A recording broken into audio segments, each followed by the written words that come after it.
Você já ouviu falar sobre a tentação de Jesus no deserto, mas será que conhece toda a verdade?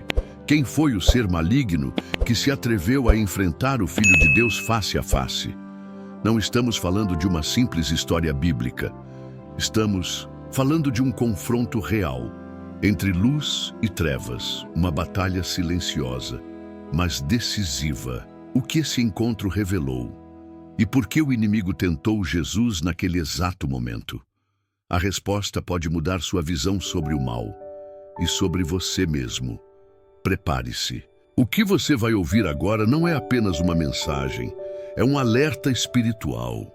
O deserto, um lugar onde a vida parece desaparecer, onde o calor do dia e o frio da noite se alternam como chicotes invisíveis no corpo e na alma. Nenhuma sombra, nenhuma parede, nenhum refúgio, apenas areia, rochas e silêncio. Um silêncio tão profundo que chega a gritar dentro da mente. É ali, exatamente ali, longe dos olhos humanos, que o céu e o inferno se preparavam para um embate histórico. Jesus havia acabado de ser batizado. Céus se abriram, uma voz foi ouvida. Este é o meu filho amado, em quem me comprazo. Uma declaração pública da identidade de Jesus. O Espírito Santo desce como uma pomba. Tudo parecia perfeito, mas o que acontece logo em seguida é o que muitos ignoram. O Espírito leva Jesus para o deserto. Sim, foi o próprio Espírito Santo que o guiou. Não foi Satanás, não foi uma armadilha humana. Foi o próprio Deus conduzindo seu filho para um lugar árido, hostil e necessário. Você já se sentiu assim? Guiado por Deus, para um lugar de solidão, de provas, de escassez? Já pensou que às vezes o deserto é parte do propósito? Que antes de uma missão vir à luz, ela precisa ser forjada no fogo do silêncio? Jesus está no deserto. Ele jejua por 40 dias. 40 noites, o corpo enfraquece, a mente fica vulnerável. O coração, no entanto, permanece firme, mas algo ou alguém se aproxima, não com correntes, mas com palavras, não com espadas, mas com sugestões sutis. E aqui começa o mistério, que muitos ignoram. Quem é esse tentador? E por que ele veio nesse exato momento? A Bíblia nos diz que é o diabo. Em grego, diabolos, o acusador, o que separa, o que distorce a verdade. Ele mesmo, o adversário, Satanás. Mas ele não vem como você imagina. Ele não aparece com chifres ou fumaça. Ele vem com aparência de sabedoria, com lógica corrompida, com palavras que parecem até verdadeiras. Mas tem veneno, e a primeira coisa que ele ataca é a identidade. Se és o Filho de Deus, note isso. A última coisa que Deus havia dito no batismo foi: este é o meu filho amado. Agora o diabo começa com: se és o filho. Ele está plantando dúvida. Ele está questionando o que Deus disse. Ele quer que Jesus prove algo que não precisa ser provado. E aqui está o padrão que ele ainda usa até hoje. Quantas vezes você já ouviu dentro da sua mente: se Deus realmente te ama? Se você é mesmo cristão, se você é tão chamado assim, por que está sofrendo? É sempre assim. O deserto é o palco, o diabo é o ator disfarçado e a dúvida é o seu roteiro. Mas Jesus não cede. Ele não responde com lógica humana. Ele não entra no jogo. Ele responde com a palavra. Está escrito: nem só de pão viverá o homem, mas de toda palavra que sai da boca de Deus. Aqui está o segredo. O verdadeiro alimento no deserto não é físico, é espiritual. É confiar naquilo que Deus disse, mesmo quando tudo ao redor diz o contrário. Mas essa foi apenas a primeira investida. E você precisa saber: Satanás não estava apenas tentando Jesus por tentar. Ele tinha um plano, um objetivo. Ele sabia que se conseguisse desviar Jesus naquele momento, tudo estaria perdido. A missão do Calvário nunca aconteceria. O Salvador nunca completaria a obra. a humanidade nunca teria redenção. Era mais do que uma tentação. Era um ataque direto ao plano eterno de Deus. E ainda hoje, ele tenta da mesma forma. Não com gritos, mas com sugestões. Não com violência, mas com palavras sutis. Ele tenta minar sua identidade, sua fé, seu propósito, mas há uma verdade que precisa ecoar dentro de você. Se até Jesus foi tentado, você também será. Mas assim como ele venceu, você também pode vencer. E sabe como? Não com força humana, não com gritos ou desespero, mas com a palavra de Deus viva e afiada como espada. Porque quando o diabo escuta, está escrito, ele não consegue resistir. Ele não tem defesa contra a verdade. A tentação no deserto foi o início de uma guerra que culminaria na cruz. Mas o que aconteceu depois dessa primeira tentação? O que Satanás fez para tentar desviar o plano de Deus? E por que ele levou Jesus ao ponto mais alto do templo? A resposta você vai descobrir no próximo bloco. Depois da primeira tentativa frustrada, Satanás muda de estratégia. Ele não desiste, ele se adapta. A Bíblia diz que então o diabo leva Jesus à cidade santa, Jerusalém, e o coloca sobre o pináculo do templo, um dos pontos mais altos da cidade. Um lugar visível, sagrado, cheio de significado religioso. Ele não o levou a um bordel, nem a uma taverna. Levou ao templo. Pausa. Você percebe o que isso significa? A tentação agora não vem do mundo sujo, mas de um lugar santo. Satanás é astuto. Ele sabe que muitas pessoas não caem nas tentações óbvias. Então ele maquia o pecado com aparência de santidade. E lá do alto, ele diz: se és o Filho de Deus, lança-te daqui abaixo, porque está escrito: aos seus anjos dará ordens a teu respeito, e eles te sustentarão nas mãos. Mateus 4:6.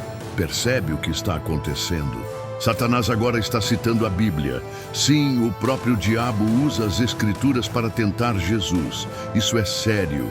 Isso é assustador. Quantas pessoas hoje estão sendo enganadas por uma verdade incompleta? Quantos estão sendo manipulados com versículos soltos fora de contexto, usados para justificar o orgulho, a arrogância ou decisões impensadas? O inimigo conhece a Bíblia. Ele não tem medo de usá-la, desde que consiga distorcê-la. Ele não precisa te convencer a pecar diretamente. Ele só precisa te convencer de que Deus entende, é só um erro ou todo mundo faz. O que Satanás está dizendo em resumo é: prove sua fé. Mostre que você confia nas promessas de Deus. Pule. Se Deus é contigo, Ele vai te livrar. Mas Jesus, mais uma vez, não entra no jogo. Ele não responde com emoção. Não se deixa levar pela manipulação espiritual. Ele responde com equilíbrio. Também está escrito: não tentarás o Senhor teu Deus. Jesus ensina algo poderoso aqui. Uma promessa mal aplicada se torna uma armadilha. Não se trata apenas de citar a Bíblia. Trata-se de discernir o contexto, o espírito, a verdade por trás das palavras. Pular do templo seria um espetáculo. Atrairia multidões. Jesus seria visto como alguém intocável, mas seria um milagre sem propósito, um ato de vaidade disfarçado, de fé. Quantas vezes hoje vemos isso? Pessoas buscando aplausos no altar, ministérios querendo visibilidade em vez de santidade, gente pulando do pináculo do orgulho, esperando que Deus os sustente, quando na verdade estão tentando o Senhor com atitudes vazias. Jesus sabia quem ele era, e porque sabia, não precisava provar nada para ninguém.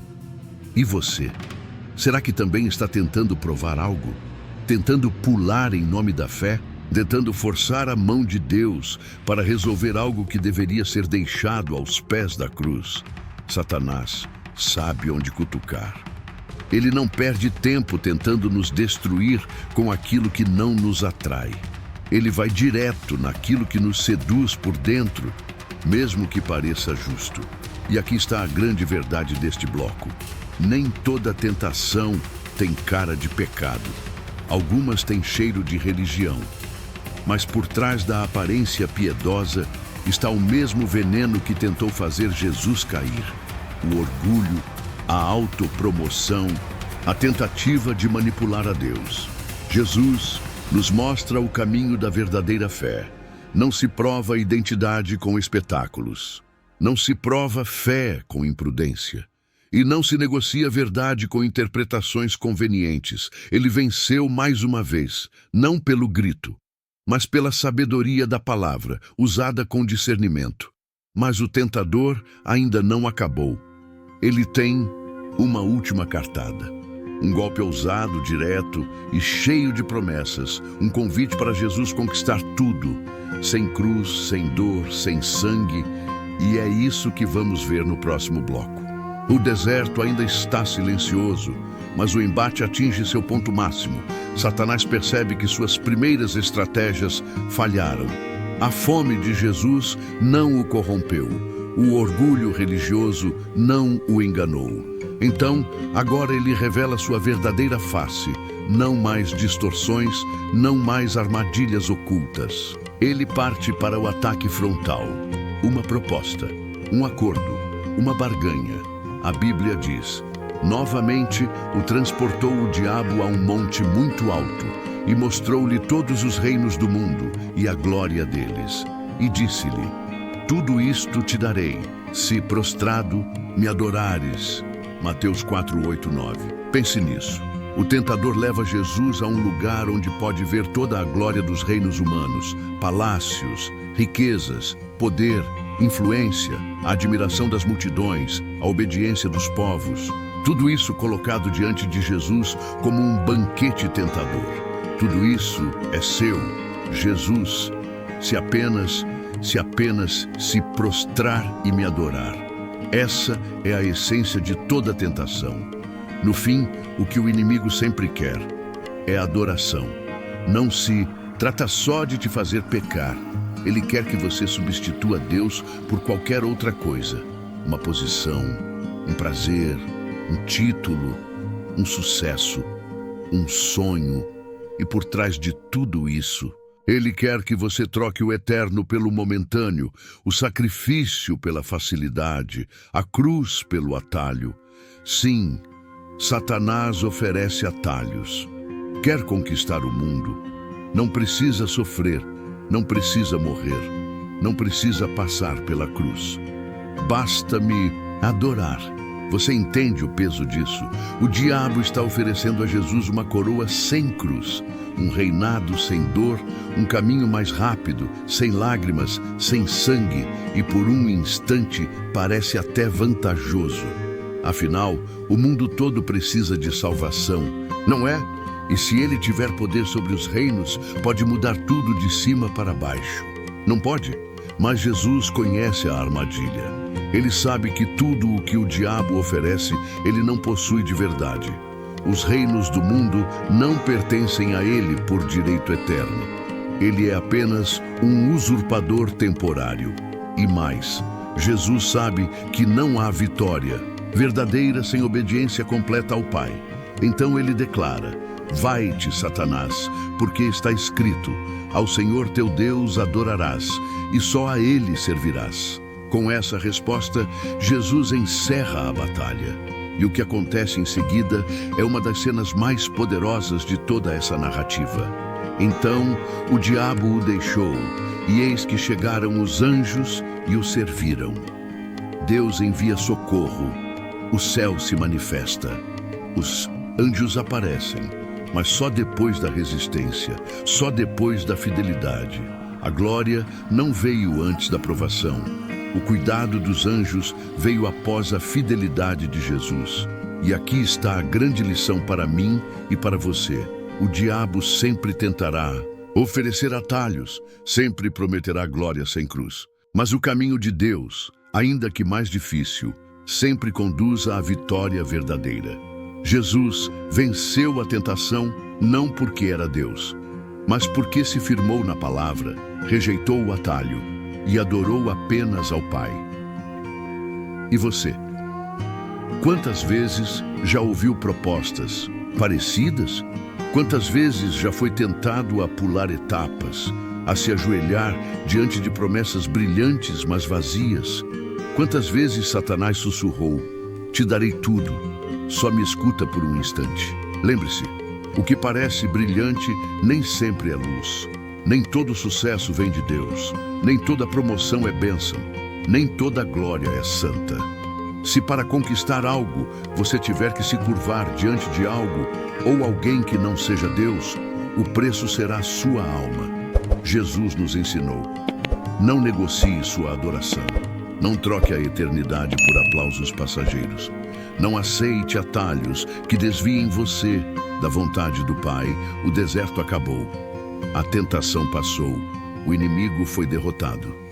Mas esse foi apenas o início, porque agora Jesus inicia sua missão pública, e o que ele faz logo após vencer Satanás no deserto vai mostrar que a guerra estava apenas começando. O silêncio do deserto termina.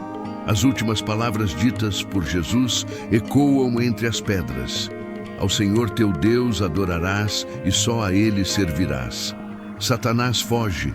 Ele não desiste de vez, apenas recua. A Bíblia diz que ele o deixou por algum tempo.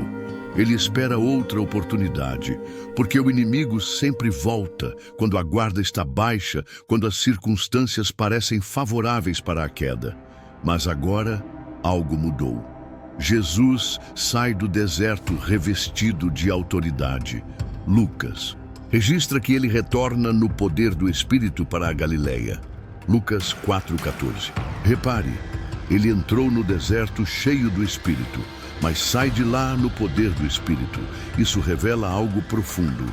O poder espiritual é forjado na fidelidade durante as provações. Jesus não começa seu ministério com festas, nem discursos bonitos, nem milagres de exibição. Ele começa pregando arrependimento. Arrependei-vos, porque é chegado o reino dos céus. Mateus 4,17. A primeira mensagem pública do Filho de Deus não foi sobre bênçãos, vitórias ou portas abertas. Foi um chamado direto ao arrependimento. Porque antes de receber o reino, é preciso se esvaziar do pecado. E logo em seguida, ele começa a chamar homens comuns para segui-lo. Pedro, André, Tiago, João, pescadores, gente simples, sem status, sem fama, mas com corações prontos para serem transformados. Satanás ofereceu a Jesus os reinos do mundo em troca de adoração. Mas agora Jesus começa a tomar almas desses reinos, não por barganha, mas por verdade. Ele conquista o mundo, não com poder militar, mas com amor e redenção. E então, algo começa a acontecer. As trevas se agitam. Onde Jesus passa, os demônios se manifestam. Doentes são curados, cegos veem, cativos são libertos. Mas mais que isso, as fortalezas invisíveis do inferno começam a ruir. Em Cafarnaum, ele entra numa sinagoga, um lugar religioso, um lugar onde a palavra era lida, onde os mestres ensinavam. Mas havia ali um homem possuído por um espírito imundo. Ele grita: "Ah, que temos contigo, Jesus Nazareno? Vieste destruir-nos? Bem sei quem és, o Santo de Deus." Note a ironia.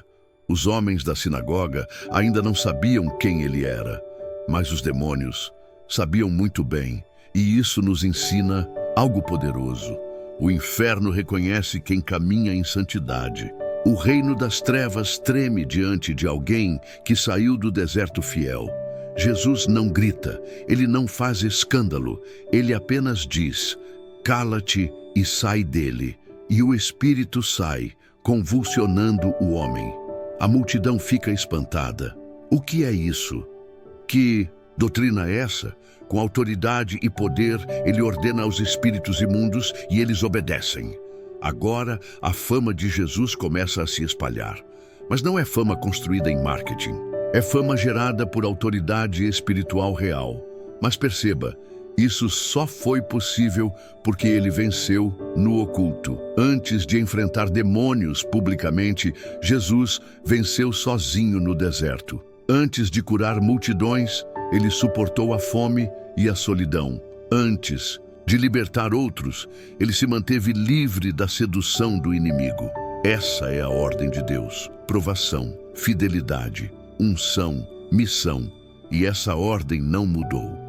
Talvez você esteja hoje no seu deserto, jejuando, orando, lutando em silêncio, enfrentando tentações que ninguém vê. Mas se você for fiel, Deus vai te levantar com autoridade. E onde você pisar, o inferno vai estremecer, porque você passou no teste. Jesus agora estava caminhando para algo ainda maior. Seus sinais se tornavam cada vez mais notáveis. Mas junto com isso, o ódio das trevas também crescia, porque cada alma liberta, cada pecador arrependido, cada coração curado, era uma derrota direta para Satanás. E o inimigo não aceitaria isso sem lutar.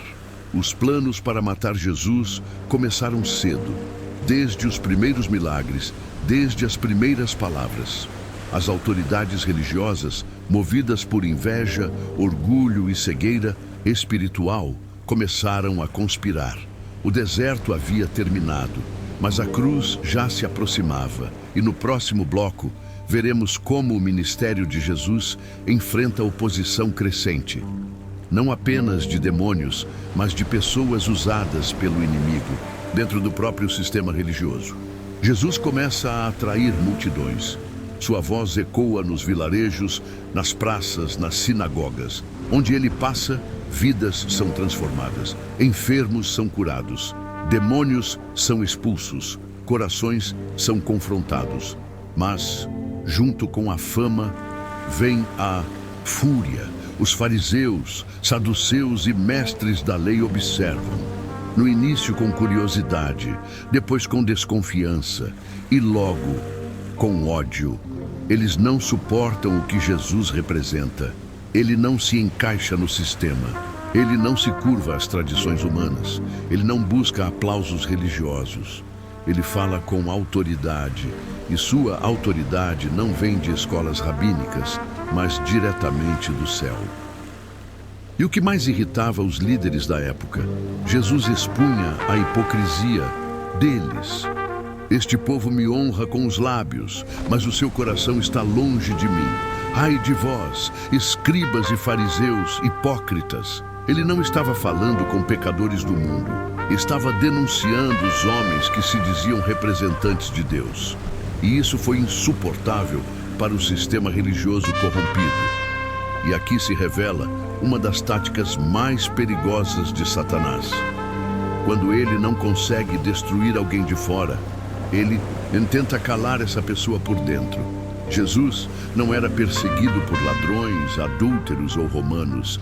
Ele era perseguido pelos religiosos, pelos doutores da lei, pelos que jejuavam em público, mas tinham o coração cheio de orgulho. E isso deve acender um alerta em nós hoje. Nem toda oposição vem do mundo. Muitas vezes as maiores resistências à verdade vêm de dentro da própria religião. Gente que prega, mas não vive. Gente que decora versículos, mas não tem misericórdia. Gente que ama o microfone, mas odeia o próximo. E Satanás se aproveita disso. Ele começa a manipular corações religiosos para tentar parar Jesus. Espalha murmúrios, cria armadilhas, faz perguntas traiçoeiras. É lícito curar no sábado? Com que autoridade fazes essas coisas? Devemos pagar tributo a César? Mas Jesus, cheio do Espírito, responde com sabedoria que desarma cada armadilha. Ele sabe que a verdadeira guerra não é contra carne ou sangue. Ele vê além.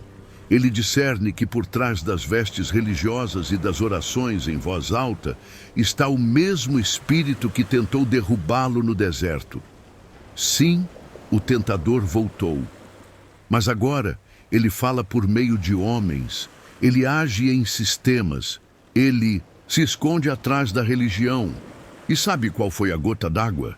Jesus começou a mexer com o lucro deles. Ele expulsou os cambistas do templo, derrubou as mesas, fez um chicote. Disse: "A minha casa será chamada casa de oração, mas vós a tendes transformado em covil de ladrões." Ali não havia mais dúvida. Jesus não era bem-vindo entre os religiosos. Eles não conseguiam controlar Jesus, não conseguiam manipulá-lo, não conseguiam calá-lo com debates. Então decidiram matá-lo. E aqui se forma o cenário da conspiração. Os líderes se reúnem às escondidas. Procuram uma maneira de prendê-lo sem causar alvoroço. Precisam de uma oportunidade. Precisam de alguém de dentro, alguém que esteja próximo de Jesus. E Satanás começa a procurar um novo instrumento. Alguém vulnerável, alguém com fraqueza no coração. Alguém que andava com Jesus, mas não estava completamente entregue a ele. E ele encontra Judas. Mas essa parte, essa traição, essa ferida profunda, será o centro do próximo bloco. O tempo passou, os milagres se multiplicaram, as multidões cresceram, mas também cresceu a tensão, o ódio, a conspiração. O sistema religioso queria calar Jesus. E agora o diabo estava prestes a agir novamente, mas desta vez ele não viria como uma figura sombria no deserto. Não apareceria de forma direta, nem citaria versículos. Ele viria por dentro, de forma sutil, silenciosa, mortal. A Bíblia é clara e direta. Ora, Satanás entrou em Judas, que tinha por sobrenome Iscariotes, o qual era um dos 12. Lucas 22:3. Essa talvez seja uma das declarações mais arrepiantes das Escrituras. Satanás entrou em um dos 12, não em um fariseu, não em um soldado romano, não em um estranho, mas em alguém que caminhava com Jesus todos os dias. Judas viu os milagres, ouviu os ensinamentos, sentou à mesa com o Filho de Deus e mesmo assim abriu uma brecha. Por quê? A resposta não está apenas no dinheiro, está no coração corrompido pela ambição, pela frustração e pela incredulidade. Judas queria um Messias guerreiro, político, revolucionário. Mas Jesus falava de cruz, de renúncia, de reino espiritual. Judas se decepcionou e, em silêncio, começou a se afastar. Mas veja, ele continuava andando com Jesus, continuava participando, continuava com aparência de discípulo. E isso nos ensina uma verdade dura, mas necessária. Não é a proximidade física com Jesus que salva, é a entrega verdadeira do coração. Enquanto os outros discípulos cresciam em fé, Judas alimentava pensamentos ocultos e o inimigo viu a oportunidade. A mesma voz que tentou Jesus no deserto agora sussurrava ao ouvido de Judas: "Você pode ganhar algo com isso." Jesus não é quem você pensou que fosse. Traia, pegue o dinheiro, nada vai acontecer. E então ele aceita. Vai até os líderes religiosos. "Que me quereis dar e eu vô-lo entregarei." Eles oferecem 30 moedas de prata. E com esse ato, Satanás sela a armadilha. O diabo achava que havia vencido. Finalmente encontrou uma brecha. Finalmente teria Jesus em suas mãos. Mas o que ele não sabia é que a cruz que estava preparando seria sua própria derrota. Mas ainda havia mais uma cena, uma última ceia, um último olhar, uma última chance. Na noite em que seria traído, Jesus reúne os discípulos, parte o pão, serve o vinho, lava os pés de cada um, até os pés de Judas. Sim, Jesus lavou os pés de quem o trairia. E durante a ceia, ele faz uma declaração impactante: "Em verdade vos digo que um de vós me há de trair." O ambiente fica tenso. Um a um, os discípulos perguntam: "Sou eu, Senhor?" E então, Jesus entrega um pedaço de pão a Judas, um gesto de honra oriental, mas também uma última chance de arrependimento. E nesse momento, a Bíblia diz: "E após o bocado, entrou nele Satanás." João 13:27. O mesmo espírito que tentou Jesus agora está dentro de Judas. E Jesus diz: o que fazes, não faze-o depressa. Judas sai e o texto diz: era noite. Simbolicamente, a escuridão havia descido, mas mesmo na escuridão, Jesus sabia exatamente o que estava fazendo. Ele não estava sendo vencido, ele estava entregando-se voluntariamente. Não era Judas que controlava os acontecimentos, nem os fariseus, nem Satanás. Era o plano eterno de Deus se desenrolando. E Satanás estava sendo usado para cumprir, sem perceber, a profecia que selaria sua derrota. A cruz já estava à vista. A prisão se aproximava. O sangue começaria a ser derramado. Mas a luz estava prestes a brilhar de forma irreversível. No próximo bloco, veremos como a prisão de Jesus não foi o fim, mas o início de uma virada divina que esmagaria o poder das trevas de uma vez por todas. Era noite. Judas, acompanhado por uma multidão armada com espadas e paus, invade o jardim do Getsêmani. Ele se aproxima de Jesus e, com um beijo, entrega o Filho do Deus vivo. Judas, com um beijo, traz o Filho do Homem? Pergunta Jesus, com um olhar que atravessa o tempo e a eternidade. Mas era tarde. O plano estava em movimento. Soldados o agarram. Os discípulos fogem. Pedro tenta reagir com espada, mas Jesus o repreende. Todos os que lançarem mão da espada, a espada morrerão. Acaso pensas que não posso orar ao Pai e Ele me daria mais de 12 legiões de anjos? Jesus não foi vencido. Ele se entregou por amor. Ele sabia que precisava passar por aquilo. Era o único caminho para a redenção da humanidade. E aqui, mais uma vez, vemos o erro do diabo. Ele achava que, ao prender Jesus, estaria anulando o plano de salvação. Mas tudo estava saindo exatamente como Deus havia planejado. Desde o Éden, desde a queda, desde as promessas aos profetas, Jesus é levado ao Sinédrio, um julgamento religioso, totalmente ilegal e apressado. Testemunhas falsas são convocadas, nenhuma delas concorda. O sumo sacerdote o pressiona: conjuro-te, pelo Deus vivo, que nos digas se tu és o Cristo, o Filho de Deus. Jesus responde com firmeza: tu o disseste, e mais. Vereis o Filho do Homem assentado à direita do Todo-Poderoso e vindo sobre as nuvens do céu. O escândalo explode. O sacerdote rasga suas vestes. Gritos tomam conta do lugar. É réu de morte, crucifica-o. Mas o tribunal religioso não tem poder para executar. Então, eles o levam até Pilatos, o governador romano. Ali começa o teatro político. Pilatos, ao interrogar Jesus, não encontra culpa alguma. Eu não vejo neste homem crime algum, mas a pressão da multidão inflamada pelos líderes religiosos começa a crescer. Eles não querem justiça, querem sangue. Enquanto isso, Satanás está nas sombras, acreditando que seu plano está funcionando. Finalmente, o Filho de Deus vai morrer. Acabou a ameaça. A luz vai se apagar, mas ele estava cego pela própria arrogância. Ele não sabia que a morte de Jesus seria a chave para a libertação de bilhões. Ele não sabia que o sangue que seria derramado quebraria o poder do pecado.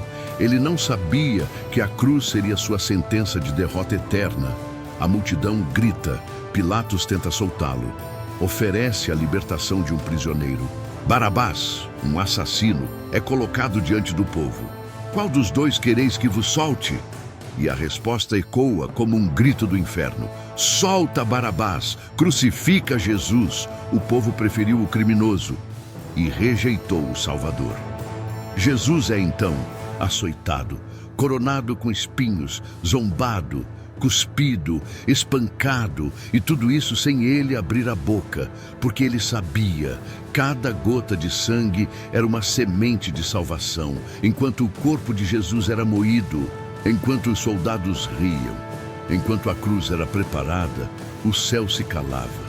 Mas o plano avançava, Satanás observava, Achava que estava vencendo, mas na verdade estava sendo conduzido ao palco do juízo divino. A cruz que ele pensou que destruiria o plano de Deus, se tornaria o maior símbolo da vitória do reino dos céus. E Jesus, ensanguentado, desfigurado, cansado, carrega a cruz. Mas ainda havia mais. A crucificação estava prestes a acontecer. O clímax da história da redenção, o momento em que o Cordeiro seria sacrificado e o poder do inferno, enfim, quebrado para sempre. No próximo bloco, veremos o que aconteceu no momento em que Jesus foi levantado na cruz. O que ele declarou, o que se rasgou, o que caiu, e como o inferno entrou em pânico diante da verdade, que não pôde ser mais escondida. O sangue do Cordeiro havia sido derramado, e com isso a salvação foi selada. A multidão grita, os soldados empurram, as mulheres choram. Jesus, ferido, ensanguentado, carrega uma cruz pesada pelas ruas de Jerusalém até o monte chamado Gólgota, o lugar da caveira. Ali, naquele monte amaldiçoado, o Filho de Deus seria pendurado entre o céu e a terra, como um maldito, como um criminoso. Mas ele não era culpado de nada. Ele era puro, santo, perfeito. Mas escolheu tomar a culpa de todos nós. Os pregos atravessam suas mãos. A dor é insuportável. O corpo treme, o sangue jorra. E o madeiro é levantado com violência, fazendo o peso do corpo rasgar ainda mais as feridas. Os religiosos observam e zombam. Se és o Filho de Deus, desce da cruz. Salvou os outros, a si mesmo não pode salvar. Mais uma vez, ecoa a voz do deserto. A mesma provocação, a mesma dúvida. Se és o Filho de Deus, mas Jesus não desce. Porque ele não veio para provar nada. Veio para cumprir tudo e ali, suspenso entre a vida e a morte, ele profere palavras que marcaram a eternidade.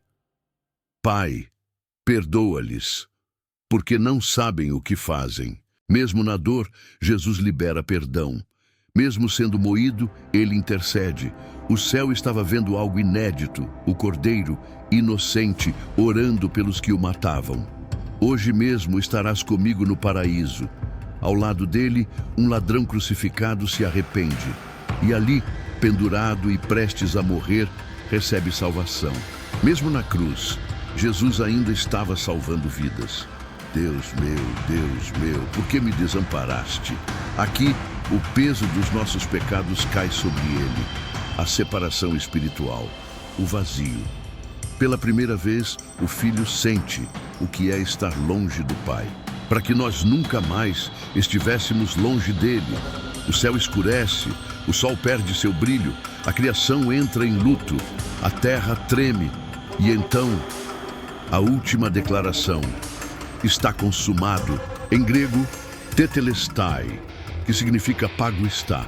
Sim, a dívida foi quitada, a condenação foi removida, a sentença foi anulada, o pecado foi vencido, o plano foi concluído.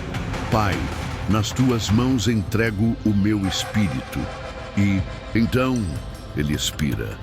Mas naquele exato momento, algo acontece dentro do templo. O véu, aquele enorme pano que separava o lugar santo do santíssimo lugar, é rasgado de cima a baixo. Não de baixo para cima, como se fosse obra humana, mas de cima para baixo, pelo próprio Deus. O que esse rasgar simboliza? Que agora o caminho para a presença de Deus estava aberto. Não havia mais separação. Não havia mais necessidade de sacrifícios diários. O sangue de Jesus havia feito de uma vez por todas o que nenhum cordeiro, nenhum sacerdote, nenhum ritual poderia fazer. O inferno entrou em choque. A morte pensou que havia vencido, mas na verdade havia sido vencida. Satanás, que tentou destruir Jesus no deserto, que manipulou Judas, que inflamou os líderes, que gritou por crucificação, agora estava diante da sua própria sentença. A cruz não foi uma derrota, foi o trono de redenção. Foi ali que Jesus esmagou a cabeça da serpente com a sua obediência. Mas ainda faltava algo. O corpo foi retirado, envolto em lençóis, colocado em um túmulo emprestado. Uma pedra foi rolada, guardas foram posicionados. Os religiosos pensaram, agora acabou. O diabo pensou, eu venci, mas o céu estava silenciosamente se preparando, porque em breve a pedra não conseguiria mais segurar o rei. No próximo bloco, vamos testemunhar a manhã da ressurreição. O momento em que a morte foi vencida, a esperança nasceu e o reino de Deus se manifestou em glória incomparável. O sábado passou em silêncio. O corpo de Jesus estava no túmulo. Os discípulos estavam escondidos. As esperanças humanas haviam morrido com ele. Parecia o fim, mas era apenas o começo da maior reviravolta da história. Enquanto os soldados guardavam o túmulo com lanças e armaduras, enquanto a pedra selava a entrada, enquanto os líderes religiosos dormiam em paz, acreditando que o problema havia acabado, o céu estava em movimento. Na madrugada do terceiro dia, algo acontece. Um terremoto, um clarão, um anjo desce com poder. A pedra, pesada e selada, é removida não para Jesus sair, mas para os homens entrarem e verem que ele já não estava ali. Por que buscais entre os mortos aquele que vive? Ele não está aqui, mas ressuscitou. Lucas 24, 5, 6. Sim, o túmulo está vazio. O cordeiro foi imolado, mas agora o leão de Judá ruge em vitória. A ressurreição de Jesus não é um detalhe do cristianismo, é o centro, é a prova de que ele venceu a morte, o pecado, o inferno e o próprio Satanás. E quando Jesus saiu do túmulo, algo aconteceu no mundo espiritual. As cadeias foram quebradas. O medo foi desarmado. O diabo perdeu sua maior arma, a condenação eterna, porque se Cristo ressuscitou, não há mais prisão espiritual que possa segurar quem nele crê. A ressurreição é o selo da nova aliança. E não foi um evento secreto. Jesus apareceu a Maria Madalena, aos discípulos, a mais de 500 pessoas. Ele comeu, falou, ensinou, mostrou as marcas, provou que estava vivo, mas o inferno entrou em desespero. Satanás, o mesmo que tentou impedir Jesus de cumprir seu propósito desde o início, agora vê que todos os seus planos falharam. A tentação no deserto falhou. A manipulação de Judas falhou. A conspiração dos líderes falhou. A cruz falhou para ele, porque ao tentar matar Jesus, ele apenas ativou o plano que traria vida eterna a milhões. E agora, todo aquele que invocar o nome do Senhor será salvo, porque o Salvador está vivo. E não apenas vivo, mas exaltado. Ele subiu aos céus, assentou-se à direita de Deus, e de lá reina sobre tudo e todos. Foi-me dada toda a autoridade no céu e na terra. Mateus 28, 18. Essa autoridade não é simbólica, é real, é absoluta. E agora, ele a compartilha com a igreja, comigo, com você. O mesmo Espírito que ressuscitou Jesus dentre os mortos habita em nós.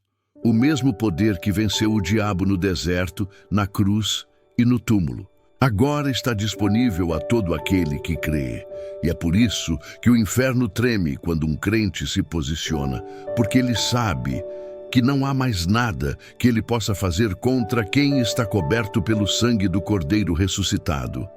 Mas Jesus não apenas ressuscitou, ele prometeu voltar, e a próxima vez que o mundo o vir, não será como um servo sofredor, mas como Rei dos Reis e Senhor dos Senhores.